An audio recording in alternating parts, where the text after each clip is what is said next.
Hello bachcho, let's read this question. The question says number of atoms in a body-centered cubic cell of a monoatomic elementary substance is equal to option A is 1, option B is 2, option C is 3 and option D is 4. बच्चों इस question में हमसे पूछा गया है कि हमारे कितने एटम्स हमारे body centred cubic unit cell में एग्जिस्ट करते हैं हमारे मोनोएटॉमिक एलिमेंट्री सब्सटेंस के लिए। तो फर्स्ट ऑफ ऑल बात करते हैं इस क्वेश्चन में हमारे की कंसेप्ट के बारे में कि हमारा की कंसेप्ट क्या होगा।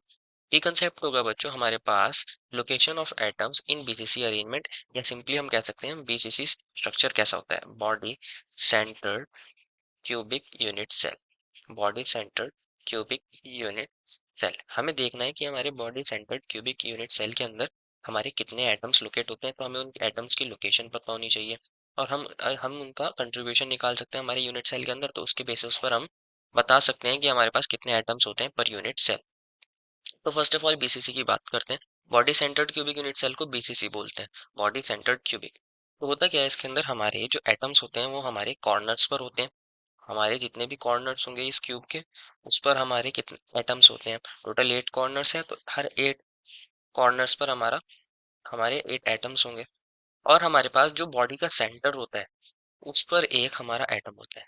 तो जो हमारे पास कंट्रीब्यूशन को समझते हैं, अगर हमारे पास कोई एटम कॉर्नर पर होता है बॉडी के, अगर कोई एटम कॉर्नर पर होता है बॉडी के, लाइक दिस वन, ये कॉर्नर पर है, तो क्या होता है इसके अंदर, ये एक्चुअल में हमारा 8 यूनिट सेल्स के अंदर पेयर हो रहा होता है। एक यूनिट सेल के अंदर इसका कंट्रीब्यूशन कितना आ जाता है, अगर कोई एटम कॉर्नर पर है तो एक यूनिट सेल के अंदर 1/8 कंट्रीब्यूशन हो जाता है, क्योंकि ये 8 यूनिट सेल्स के अंदर क्या हो रहा होता है, शेयर हो रहा होता है।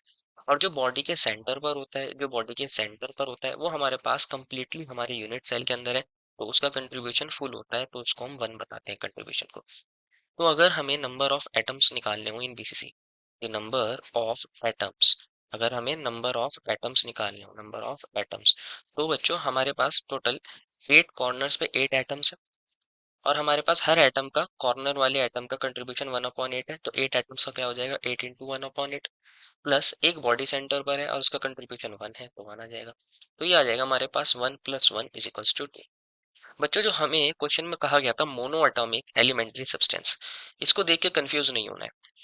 Mono atomic elementary substance, mono का मतलब क्या होता है, 1। ऐसा लग रहा है कि हमारे पास एक ही होना चाहिए बीसीसी के अंदर, ऐसा नहीं होता बच्चों।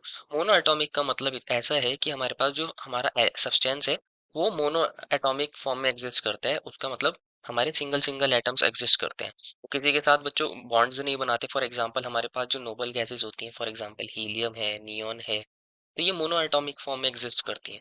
लेकिन अगर ये बीसीसी अरेंजमेंट के अंदर प्रेजेंट है बच्चों, तो बीसीसी अरेंजमेंट के अंदर इनके 2 एटम्स प्रेजेंट होंगे, इनसे कंफ्यूज नहीं होना है। Therefore final answer is option number B 2। I hope you understood it well and best of luck.